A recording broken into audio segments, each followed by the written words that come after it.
اسی آزمائش کے اوپر تو پھر جنت ہے۔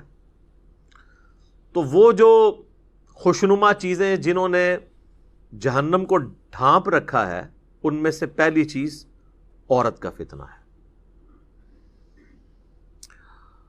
صحیح مسلم میں حدیث ہے، نبی صلی اللہ علیہ وآلہ وسلم نے فرمایا کہ دنیا متاع ہے، برتنے کی جگہ ہے، اور سب سے بہترین متاع نیک بیوی ہے۔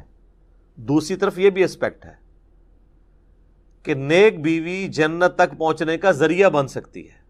عورت آزمائش ضرور ہے، لیکن اگر نیک عورت ہوگی، نیک بیوی ہوگی، تو دنیا میں اس سے بہترین برتنے کی کوئی چیز نہیں ہے، دنیا میں بھی نفع اور آخرت میں جانے کا، جنت میں جانے کا سبب بھی۔ ایک اور حدیث ہے بخاری اور مسلم دونوں میں، نبی صلی اللہ علیہ وآلہ وسلم نے فرمایا، میں اپنے بعد تمہارے لیے عورت سے بڑا کوئی فتنہ شمار نہیں کرتا۔ یہ آپ علیہ السلام نے اپنے وفات کے دنوں میں وصیتیں کرتے ہوئے فرمایا کہ میرے بعد سب سے بڑی آزمائش جو تم پہ ہے وہ عورت کے فتنے کی شکل میں آئے گی۔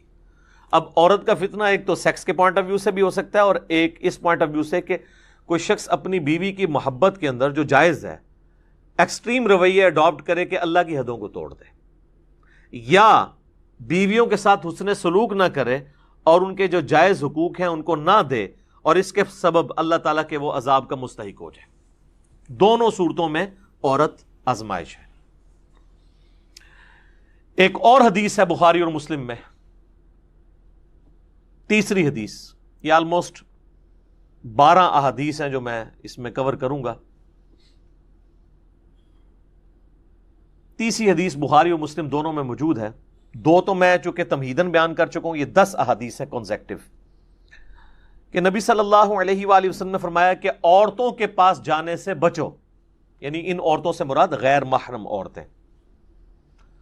تو صحابہ نے پوچھا کہ دیور کے بارے میں آپ کا کیا پوائنٹ آف ویو ہے؟ تو آپ نے فرمایا دیور تو موت ہے، یعنی سب سے زیادہ پردے کا اہتمام دیور سے کرنے کی ضرورت ہے۔ اور ظاہر ہے ایک گھر کے اندر تو فزیکل پردہ مشکل ہے، بہتر تو یہ کہ الگ گھر ہو، تو وہاں پھر نگاہوں کا پردہ ہوگا، نگاہ جھکا کر بات کرنا، جسے غض بصر کہا جاتا ہے عربی میں۔